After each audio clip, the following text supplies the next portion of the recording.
Hola, volvemos nuevamente a la transmisión en vivo, a través de Facebook Live, acá en Infobae, con toda la data, por supuesto, de Irma, este huracán, este mega huracán histórico que está comenzando a generar serios destrozos y lo peor que está viniendo a partir de ahora sobre la península de la Florida.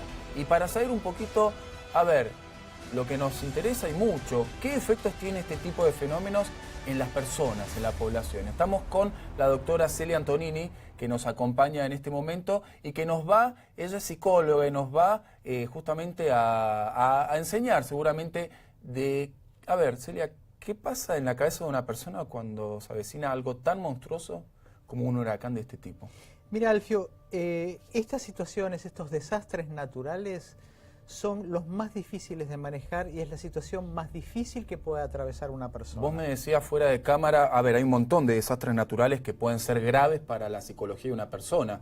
Terremotos, erupciones volcánicas, bueno, de todos, esto es el peor. No, todos estos son, todos los desastres naturales te ponen en una situación donde la emoción más difícil de manejar, más difícil de controlar y la que más rápido aparece en el ser humano en situaciones normales es el miedo. Mirá. Entonces, El miedo, te hago una pregunta, ¿el miedo es sinónimo de paralizarse? No necesariamente. No necesariamente. El miedo es una emoción básica, la tenemos todos los seres humanos y está justamente para darnos una alerta de cuando hay alguna situación de peligro para que podamos reaccionar. O sea, puede llegar a ser positivo el miedo entonces. El miedo es positivo, positivo porque es lo único que hace que nosotros a lo largo de la historia de la humanidad hayamos podido sobrevivir. Claro. La sensación de alarma, de peligro, hace que una persona al tener miedo haga dos cosas: o ataque, si tiene una presa, un león delante, o huye, Claro. o puede llegar a paralizarse. Claro. En situaciones, nosotros normalmente a lo mejor pensamos algo en nuestra vida cotidiana y generamos una situación de miedo interno. Por eso te digo que es muy fácil de activar. Entonces, en una situación de desastre natural estamos ante la presencia de una activación real. Esto no es una imaginación. Si la imaginación lo activa, imagínate una situación como esta, pero que además se agrava porque nosotros, de las dos salidas o de las dos reacciones o acciones que tiene el miedo, una de ellas no la podemos utilizar, que es atacar. Uno ante una situación así se siente totalmente desnudo, no puede hacer otra cosa que huir o que tratar de cuidarse, pero la amenaza de la vida está en juego. Y no solamente la amenaza de la vida está en juego, sino que todas las bases que nos sostienen como seres humanos y que nos dan cierta organización, cierta tranquilidad, se pierden en este momento. La confianza que tenemos nosotros está dada por lo que nosotros creemos que podemos hacer, por un futuro más o menos predecible, y en situaciones como esta, todos los elementos donde nos apoyamos diariamente, cotidianamente, desaparecen. Te hago una consulta, a ver si te entendí bien. Cuando tenemos un fenómeno de este tipo, emocionalmente, por nuestras cabezas, la sensación que prima o la emoción que prima es el miedo. Es el miedo y la impotencia. Son los dos protagonistas de desastres naturales y de situaciones donde nosotros no podemos controlar la situación que está sucediendo. Ante el miedo uno puede anunciar la retirada o atacar. O paralizarse. O paralizarse. En este caso, atacar no es una opción, claramente. Es que, por eso te digo, eso agrava más la situación, porque te saca una de las formas que uno tiene. Porque ante el miedo uno acciona. La única manera de calmar una situación de temor es accionando. Entonces, hoy lo que se puede accionar es limitado. Uno puede irse a un refugio, hay gente que se ha ido de una ciudad a otra. Ha escapado. Es una manera de más o menos tratar de controlar esa emoción, que es una emoción real, es una emoción cierta y que no se puede, no se puede disolver, no se puede sacar. Vos hablabas también de la otra opción, paralizarse. ¿Le pasa a mucha gente que se paraliza? Muchísima gente. Muchísima gente. Además hay otros tipos de reacciones. En situaciones como esta se te abren un abanico de posibilidades. Hay gente ayer que estaba surfeando en la playa. Claro. Hay gente que está caminando. Hay gente que tiene un optimismo ilusorio pensando, a mí no me va a tocar. Pero a ver, alguien que se pone, aunque sea un surfer profesional, que se pone a surfear en una situación como esta. ¿Qué pasa?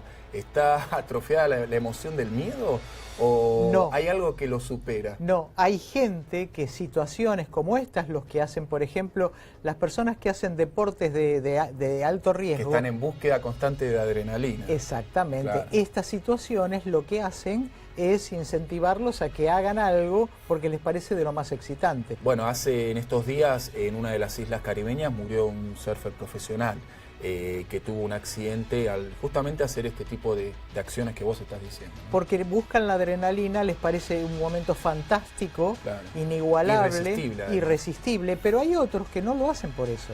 Hay otros que van caminando por la playa o no se han ido a los centros de evacuación por otras razones, porque tiene esta cosa de lo que se llama optimismo ilusorio. A mí no me va a pasar. Esto de que famoso, a mí no me va a pasar, voy a estar bien, pidieron evacuación y uno dice, no, yo no, porque a mí no me va a pasar. Yo estoy afuera. Yo estoy afuera de todo eso, a mí no me pasa, claro, la alerta a mí no me llega. Es que la manera que nosotros tenemos de interpretar estos hechos tiene mucho que ver con la forma que tenemos de ser. Claro. Porque, ojo, esto puede ser muy traumático para muchísima gente y para otras acontecimientos tan grandes no son tan traumáticos, claro, tiene mucho que ver con la personalidad de cada uno. En este contexto vos me decías que perdemos algo, perdemos el control, ¿no? A ver, dijiste, perdemos los elementos que nos dan esa seguridad. Perdemos la ilusión de control. Y perdemos la ilusión de control. Perdemos la ilusión de control y esto patentiza nuestra vulnerabilidad. Nosotros estamos sostenidos emocionalmente bajo ciertos parámetros que hoy están perdidos. Es parecido a otra escala al miedo a volar, ¿no?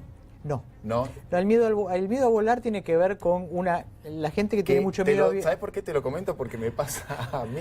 Esa sensación de tener absoluto no control de tu vida y que tu vida depende de un tornillo, generan, ¿no? Esas cosas que pasan por la cabeza. Por supuesto, no llega a ser una fobia porque uno no pierde el control, pero internamente... Bueno, pero puede perder el control. Hay gente que no se puede subir no se puede subir a un avión. No se sube. Pero son cosas diferentes porque el que le tiene miedo a volar toma la posibilidad de que el avión se va a caer. Y como posibilidad está. Yo no te puedo decir si te vas a tomar un avión que te juro y te perjuro que no se va a caer. Claro. Pero lo que no tienen en cuenta es la probabilidad. Claro. O sea, la probabilidad de que se caiga el avión es muy baja. La posibilidad está en todo. Por supuesto. Situaciones como estas no son así. Claro. La posibilidad y la probabilidad son altísimas. Claro. La probabilidad de que una persona pierda la vida o pierda su casa, imagínate que... No son bajas. No son bajas, por eso hay 6 millones de personas evacuadas, claro, por eso hoy es el huracán de unos 600 y pico de kilómetros. Sí, de diámetro y más, y por eso estamos hablando lamentablemente de 20 y pico de personas fallecidas, pero el saldo no es mayor porque justamente hablamos de millones de evacuados, ¿no? Y además esto, las consecuencias que va a traer emocionalmente y a la vida de cada uno. Claro. Hay gente que en una hora o en media hora ha tenido que decidir qué se lleva de su casa. Claro. Que se lleva de su casa, que a lo mejor es un cuadro, una foto. Con la incertidumbre absoluta de lo que le va a pasar a su casa. No solamente a la casa, la vida de uno, la vida de sus familiares, la pérdida del trabajo de toda su vida y lo que a uno le queda. ¿De qué se agarra uno para salir corriendo de ese cuadro, de esa foto? Todas las bases se le caen. Claro. Entonces no es lo mismo que el miedo a volar. Pero sí lo que es igual es que un pensamiento puede desencadenar una situación como esta. En este caso es real. Claro. Y lo que viene ahora es las consecuencias emocionales de esto, porque uno está en un estrés constante desde hace 2-3 días, desde que empezó la alerta, en una sensación de alerta, el organismo está todo en alerta. Toda la ansiedad previa, todo el drama actual, y a eso iba a ir todo lo que viene después. Todo lo que viene después. Y no sé si es igual o peor. Es diferente, o sea, uno, ¿no? La única diferencia que tiene es que ya sabe qué es lo que sucedió, claro, sabe lo que perdió o lo que no perdió, y a partir de ahí lo que se llama la situación traumática, se habla mucho de estrés postraumático. El estrés postraumático, sí. Pero que no todo el mundo sufre. Hay un 42% de gente que sufre estrés postraumático y hay un 48% de gente que sufre los síntomas de estrés. Claro. Pero no termina por tener una patología. Claro. Y hay protocolos de intervención porque uno ante esto reacciona de 4 maneras. después de que pasó. ¿Cuáles son las 4? O se obsesiona y está todo el tiempo con el servicio meteorológico viendo qué es lo que le va a pasar. Empiezan a consultar el pronóstico que nunca en su vida consultó. Exactamente, quedan hipersensibilizados ante la situación, porque ya te digo, todos los puntos de apoyo que tenés en la vida se te vuelan de un minuto para el otro. Claro. Hablabas de obsesión. Obsesión es uno de ellos. Otros toman distancia afectiva. Empiezan a estar afectivamente más distanciados, pero no solamente de la situación, sino del ámbito familiar. Hay una desorganización emocional que hace que uno tome distancia como una manera de protegerse y como que se enfría, se entibia emocionalmente, tiene una distancia afectiva. Otros están rumiantes, como el pensamiento, se llama pensamiento rumiante en psicología, como la vaca, viste, que está todo el tiempo masticando. Bueno, está continuamente pensando en el hecho que pasó, lo va reviviendo minuto a minuto, toda la situación desde el momento en que se enteró. Nunca se libra de lo que sucedió. Y eso es normal. En el primer mes que a una persona le pase cualquiera de estas cosas, en el primer mes. Imagínate que... No, es que uno estando lejos y no habiendo vivido algo así, no logra tomar dimensiones reales de lo que es un fenómeno de este tipo, la verdad. Emocionalmente te están diciendo 2 o 3 días antes, mira, no sabemos si vas a vivir o te vas a morir. Y además, ¿qué podés hacer? Poco y nada. Escapá si podés escapar. Si estás a tiempo. Si estás a tiempo. Y la gente que estaba en las rutas y que tardaban viajes de 4 horas, 12 horas, ¿cómo te sentís vos en una ruta donde quedás a la intemperie y no quedás a resguardo? No hay muchas posibilidades de asirse uno emocionalmente a algo, de agarrarse emocionalmente a algo.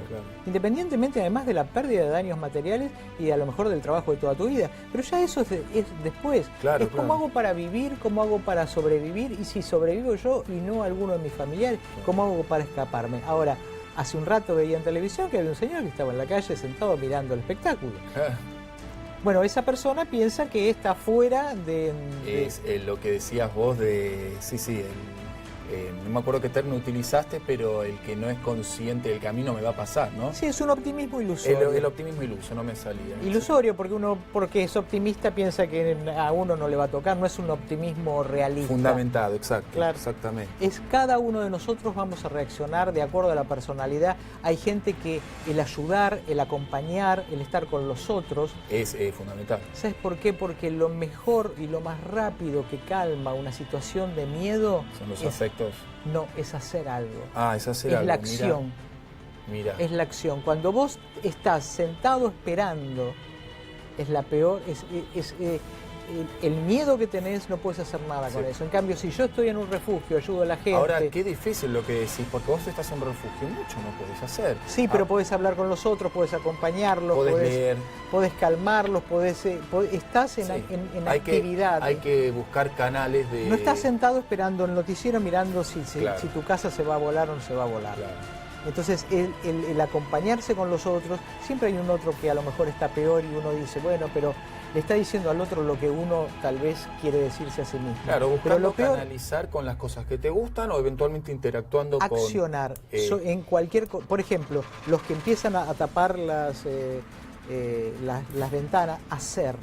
Pero eso antes. El tema es antes ahora. Y durante.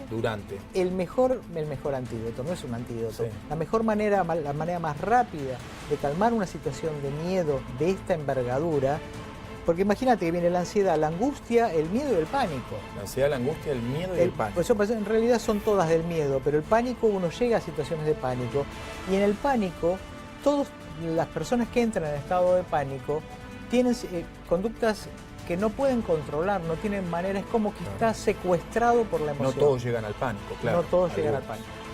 Pero para todos sí esta es la emoción más difícil de controlar, porque lo que se está diciendo es, no sabes qué te va a pasar, tu vida en un minuto cambia, porque hay gente que hoy se le ha volado la casa y habrá gente que lamentablemente pierda la vida o pierda el trabajo de toda su casa. Esta angustia de no saber y de no poder tener ningún tipo de control sobre lo que va a suceder es lo peor que puede experimentar un ser humano y eso genera un alto nivel de estrés. Claro. El estrés es el estar en guardia continuamente y la gente hace ya 32, 48, 72 horas que está en guardia. Exactamente, incluso ya venían informados desde mucho antes, pero el clima empezó a tornarse ya más grave en los últimos 2 días, ¿no? Vos hablabas de los síntomas, los indicios después, que pueden llegar a durar. Vos hablabas de un mes. No, pueden llegar a un mes, digamos. En el primer mes todo esto va a pasar, puede haber síntomas de depresión, angustia, una separación emocional, hay cambios de conducta en la gente. Esto, si a vos agarraron un bate de béisbol y te lo pegaron en la cabeza, vas a tener un gran dolor de cabeza durante muchos días. Acá emocionalmente todo está, hay que reacomodarse, hay que volver a creer en el futuro, hay que volver a poder sostenerse en uno mismo después de semejante situación. Pero no eso es que en un mes se normaliza todo. No, tarda un mes más o menos que uno pueda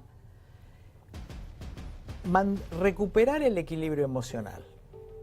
A partir de ahí, depende del daño que haya, hay mucho enojo. Y de la persona también, ¿no? Y de la persona, pero en un mes todo el mundo va a estar afectado, nadie la semana que viene se olvida de esto. Sí, obviamente. Después de eso, puede llegar hasta 3 meses y hasta 6 meses. Y hay gente que queda con el trauma y esto le hace una llancia en la vida, le hace un corte y es un antes y un después de esta situación. Y esto tiene que ver con el bagaje y con la forma y con la manera en que tenemos construido nuestro equipo emocional y cómo enfrentamos las situaciones. Imagino que las consultas psicológicas llegan a picos, ¿no? Históricos, porque no dan abasto siquiera. No, en estos casos que hay sistemas de emergencia ya preparados para este tipo de contingencias. ¿Trabajos de grupo, por ejemplo? Trabajos de grupo donde en el primer momento lo que hacen es tratar de que la gente haga mucha catarsis y que hable y que cuente. Contando su propia vivencia. Lo que le pasó y en grupos, entonces hay sistemas ya preparados, hay planes de prevención para después de esto van a salir todos los equipos a trabajar. En las escuelas se trabaja mucho. En las escuelas se trabaja En las escuelas a los chicos hay un plan que el UNICEF lo dio como válido de 8 sesiones donde los chicos juegan y reproducen y hablan de la situación traumática que tuvieron durante el huracán.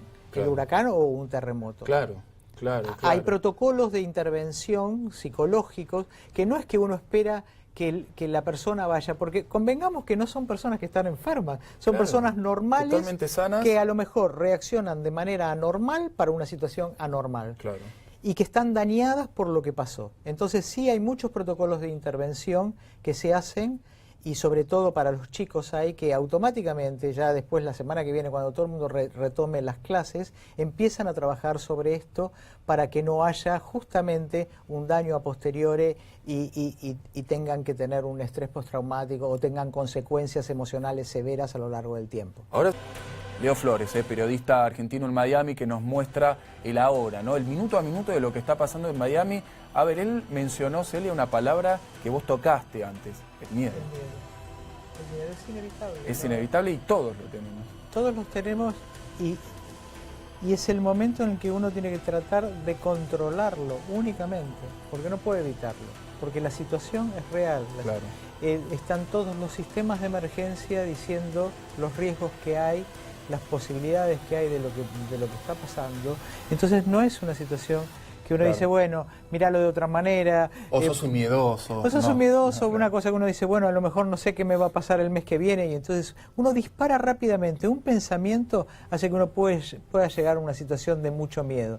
Imagínate cuando la realidad es tan importante, es tan fuerte. Tan avallazante. Y entonces, ¿qué se puede hacer?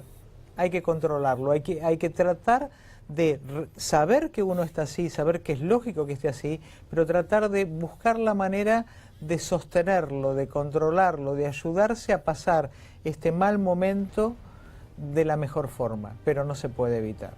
Desde mi absoluta inexperiencia, porque no soy psicólogo, pero mi impresión fue que noté en Leo cierta ansiedad, ¿no? No sé si la ansiedad, sí, pero porque la ansiedad es totalmente entendible, ¿no? Fundamentada. Si uno tuviese que hacer una escala como un trayecto del miedo, yo te lo podría hacer como si fuera un trencito, que en la primera estación está la ansiedad.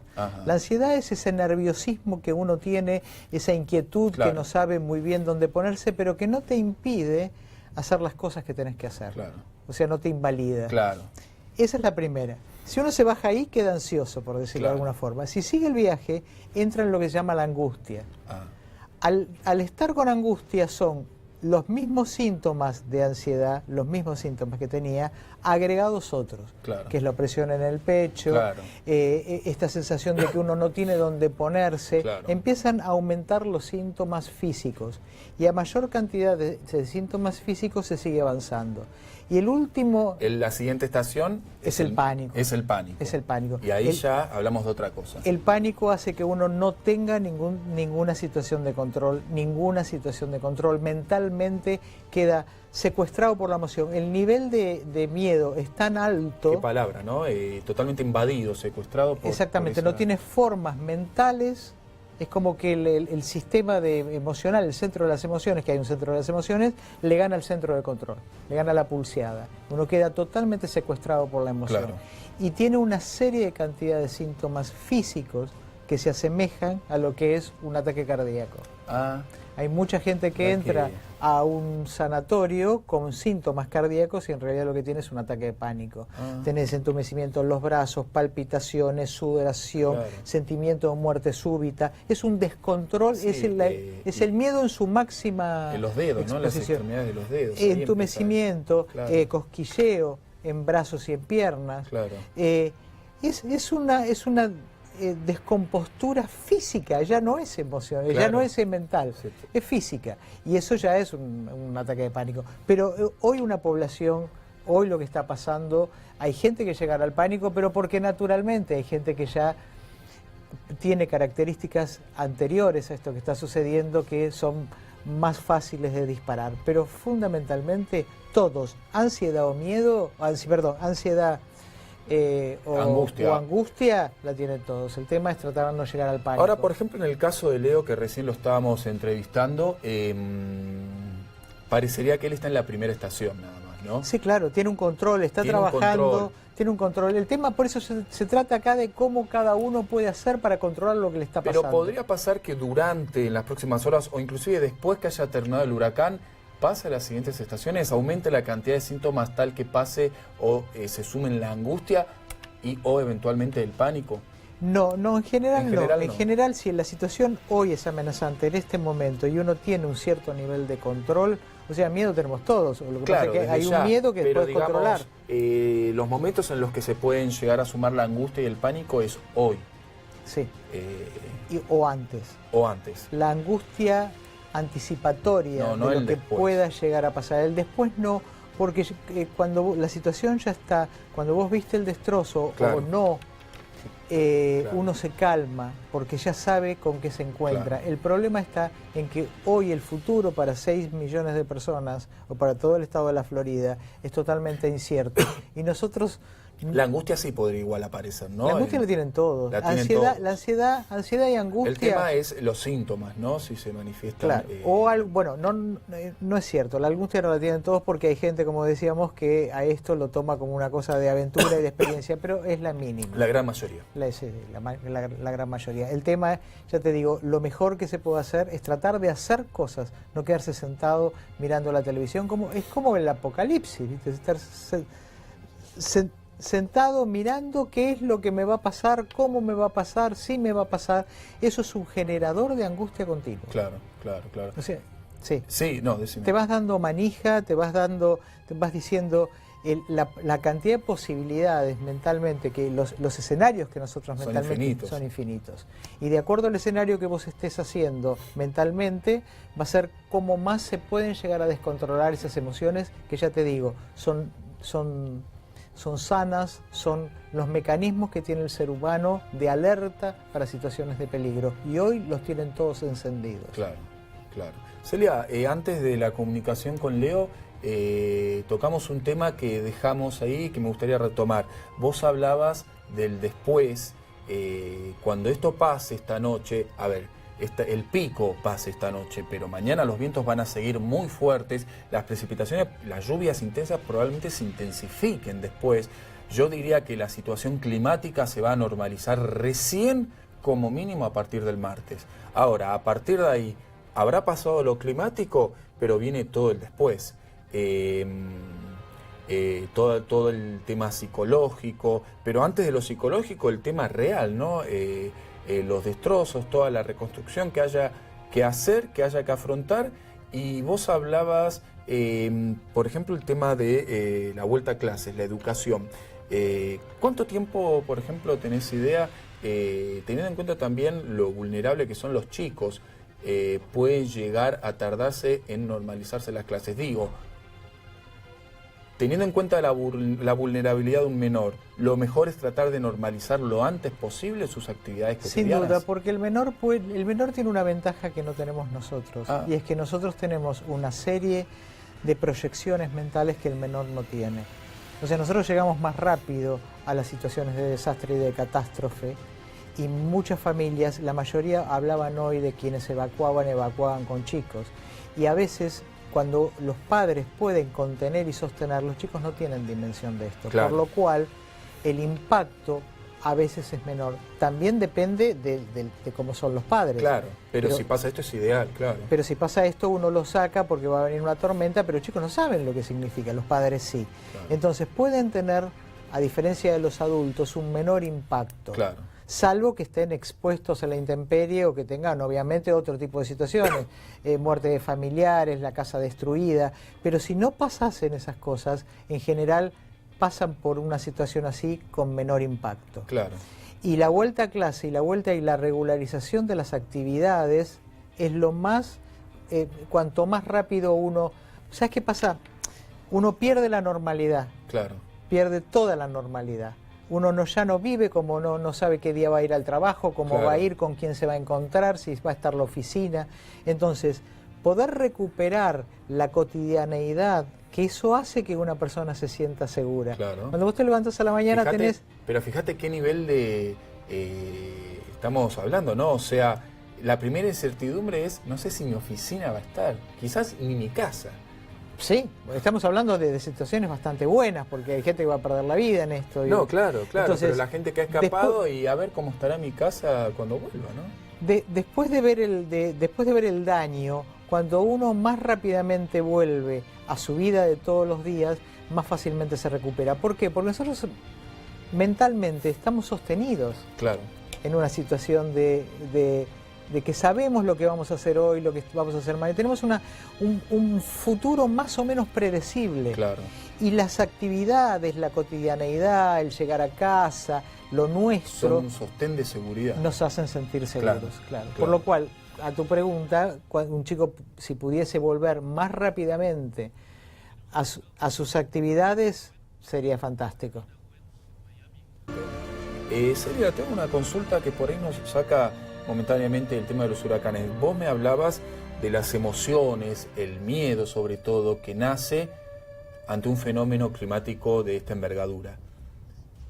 Pero también hay otro tipo de fenómenos, hay otro tipo de miedos, pero si nos mantenemos en los fenómenos naturales, por ejemplo, cuando hay un terremoto, por supuesto que te invaden los miedos. Vos me comentabas que lo viviste. Sí. Yo también lo viví. Es otro tipo de miedo porque no tenés algo clave que sí tenés en el huracán, el factor sorpresa. El factor sorpresa... Sí. Mi pregunta apunta a, te lo digo en criollo, ¿es mejor o es peor el factor sorpresa? Es decir, ¿es mejor que 5 días antes yo sepa que va a venir un huracán y me haga la cabeza? ¿O es mejor que el terremoto venga de una sin...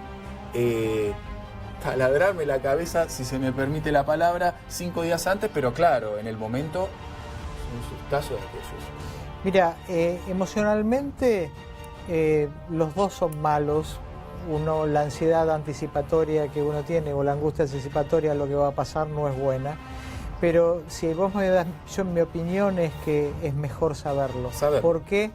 Porque cuando vos tenés un terremoto y no hay aviso previo, no tenés a veces las posibilidades de poder protegerte. Claro. Entonces, yo pagaría el costo además, de más... Eso, ante la situación de no tener un resguardo porque no hubo aviso previo, adiciona miedos extras o situaciones de pánico, si se quiere. Yo priorizo la vida. Entonces, si hay que pagar un costo emocional por saberlo antes, vale la pena. Por supuesto. Porque en un terremoto uno a lo mejor no está en el lugar que tiene que estar, al no haber aviso no se puede proteger y puede perder la vida. Por supuesto que también siempre tiene que ver con las características de cada uno, cómo después va a sobreponerse sobre una situación así. Pero si vos me preguntás a mí, yo prefiero saber y prefiero que la gente sepa, a pesar de que tienen miedo ya previamente y pasan todas estas cosas. Más allá de que la gente, bueno, con la tecnología y los pronósticos puede escapar, pero digo más allá de eso, ¿no? La persona que decide quedarse, bueno, enfrenta un verdadero monstruo y entonces, a ver, vale la pena aclararlo, porque mucha gente por ahí me preguntan, pero Alpio, ¿los terremotos se pueden pronosticar? No, no, los terremotos no se pueden pronosticar de ninguna forma. El terremoto arranca de un instante a otro y bueno, cuando tiembla la tierra, tiembla de verdad. Por supuesto que dependerá de la intensidad, pero los terremotos no son para nada pronosticables, por lo menos a esta altura de la historia. Algo similar pasan con otro tipo de fenómenos, erupciones volcánicas, aunque ahí hay sismos previos que pueden avisar un poquito antes y demás, ¿no? En el caso de los huracanes son altamente pronosticables. Fíjense que ya en los medios desde el martes se venía hablando de que el fin de semana iba a azotar el sur de la Florida, Miami, y de hecho eso es lo que está sucediendo ahora. Estamos siendo testigos en este momento, en esta imagen, de cómo el huracán Irma está golpeando, comenzando a golpear, porque lo más fuerte, miren esta imagen, impresionante. Impresionante. Testigos estamos siendo de cómo el huracán Irma está comenzando entonces a golpear a partir de ahora durante las próximas horas la zona de Miami. Es impresionante esta imagen. Y los protagonistas emocionales de esto son el miedo y la impotencia. Debe ser el miedo y la impotencia son lamentablemente los protagonistas de una situación como esta. Terrible. Y fíjate ahí, bueno, ya árboles derribados y toda la marejada asociada a este tipo de fenómenos. Celia, muchísimas gracias. Un gusto, Alfio. Por venir. Aprendimos un poquito más. A mí siempre me gusta la psicología, así que aprendí un poquito más. Y bueno, gracias por estar ahí. Nos vemos en cualquier momento, por supuesto, con más data y con más actualización de cómo viene hora a hora el huracán Irma.